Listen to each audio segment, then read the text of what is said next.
안녕하세요. 수아입니다. 이번 시간은 수행이 깊어질수록 언행에 조심해야 하는 이유입니다. 이 내용은 김태형 선생의 선도 체험기에서 가져왔습니다. 한 수련자가 질문을 드립니다. 선생님, 저는 몇 달 전부터 단전이 달아오르고 전에 없이 기운이 강해지면서 이상한 일이 벌어지고 있습니다. 이상한 일이라뇨? 제가 무슨 일로 화를 내면 10살 난 제 아들이 아버지 옆에 있으면 배가 아프다면서 자리를 피하고는 합니다.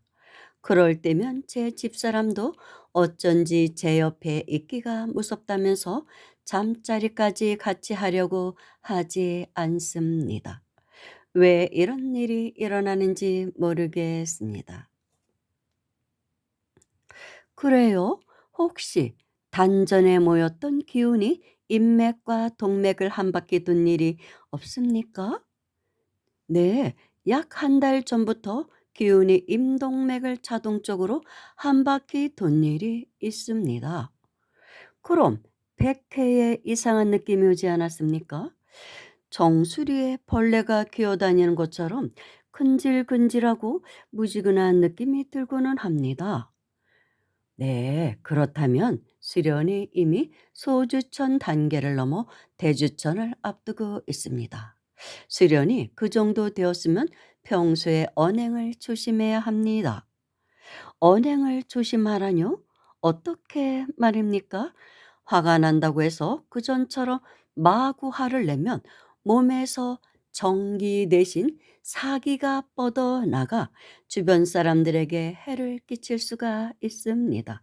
그래서 수행이 소주천이 된 사람은 함부로 화를 내지 않습니다. 이 선도 용어예요. 소주천, 대주천은. 그러니까 기운이 강한 사람들은 뭐 선도가 아니더라도 이 불교에서 연불이나 독경을 많이 한 사람들은 힘이 붙어요. 수행을 많이 한 사람들은 참선도 마찬가지고 힘이 붙으면 화를 내면 기운이 강하기 때문에 상대편을 칠 수가 있습니다. 그래서 손조사님도 이 부분을 저에게 굉장히 강조하셨어요. 그래서 수행자는 반드시 마음 공부를 해야 된다.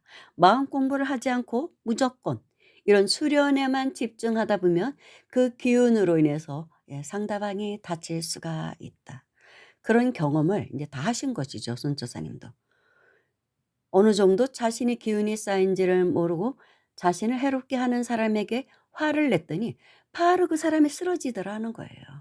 너무 놀라는 거죠. 잘못하면 죽어요, 사람이. 굉장히 무서운 거예요, 이것이. 죽을 수도 있기 때문에. 그러면 그 업이 부메랑이 돼서 나에게 또 그 업이 돌아오거든요. 그래서 수행자는 정말로 화내는 것을 조심해야 한다고 합니다. 다른 무엇보다도. 그럼 선생님, 화가 날 때는 어떻게 합니까? 스스로 안으로 사겨 마음을 늘 화평한 상태로 유지해야 합니다. 그리하여 운기조식으로 강해진 자기 기운이 남에게 손해를 입히지 않도록 조심해야 합니다.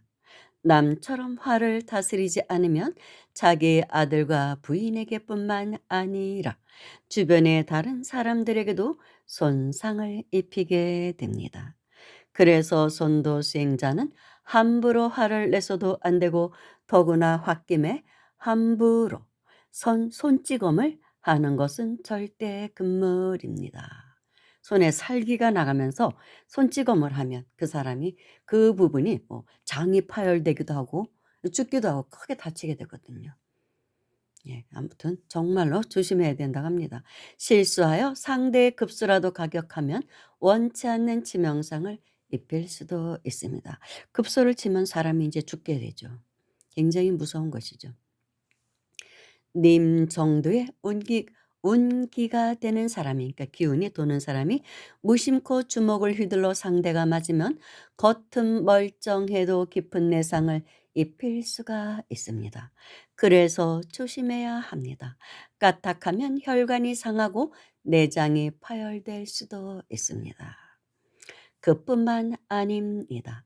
정작 무서운 것은 좋지 않은 일이 생겼을 때 수련 안 할 때처럼 누군가를 원망하거나 미워하면 그 순간 좋지 않은 기운이 뻗어나가 상대에게 위해를 가하게 됩니다. 어떻게 말입니까? 가령 누구를 무심코 미워하거나 원망하면 그 즉시 그의 기운이 상대에게 작용하여 반드시 불상사를 일으키게 됩니다.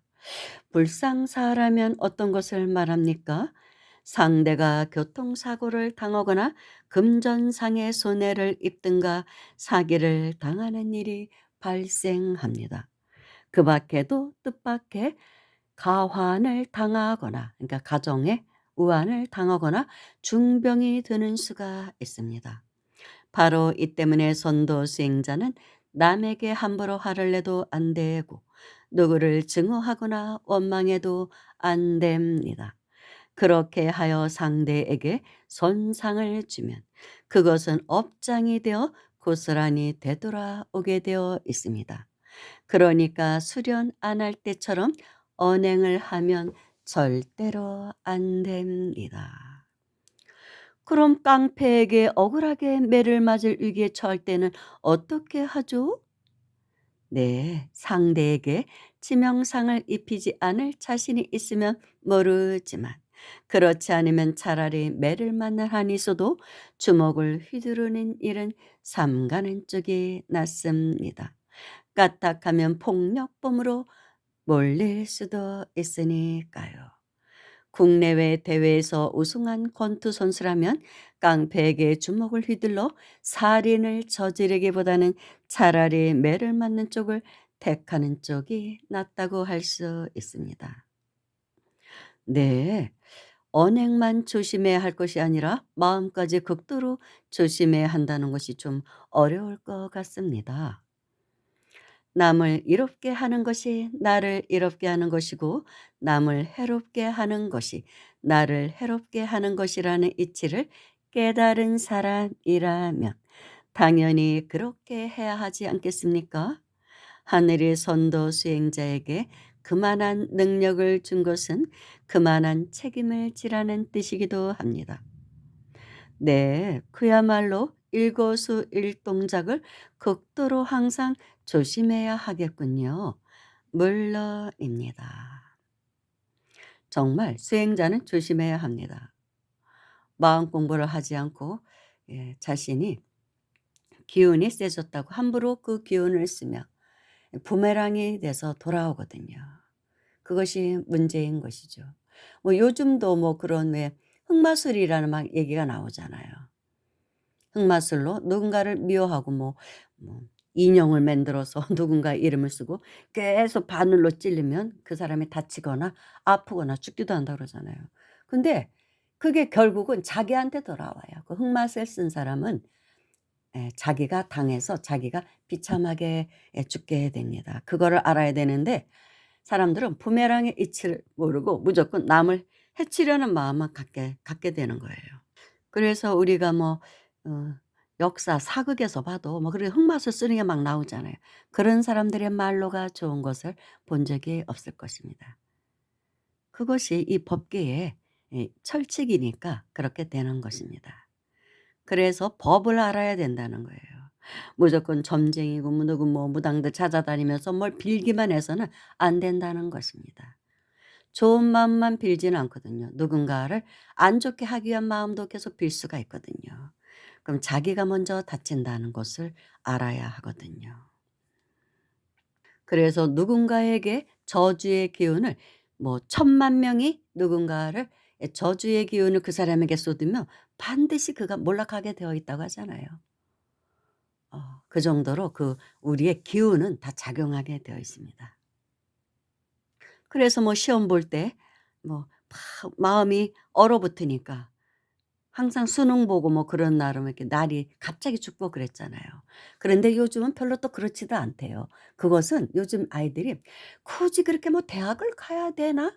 옛날처럼 결사적인 마음이 없다는 것입니다.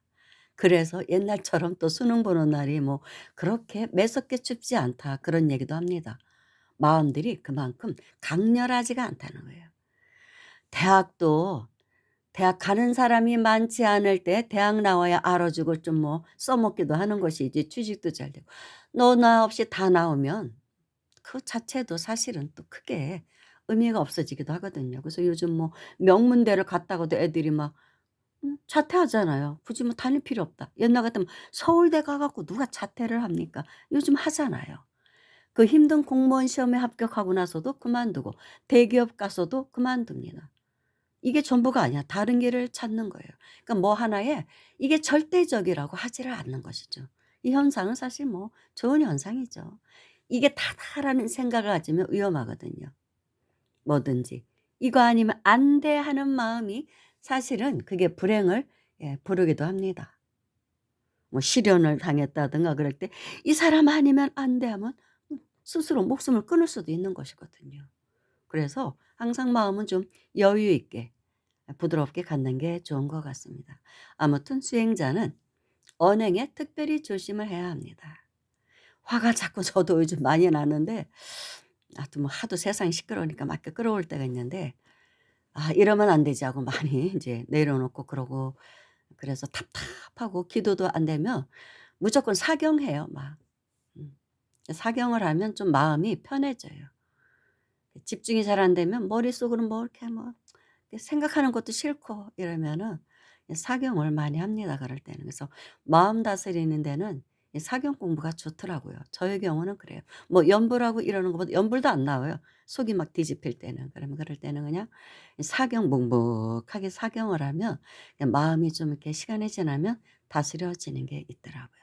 좋은 경전이나 뭐 좋은 스님들의 법문집 같은 거 막 뺏기고 그럽니다. 그러면 마음이 좀 편안해져요. 그렇습니다. 감사합니다.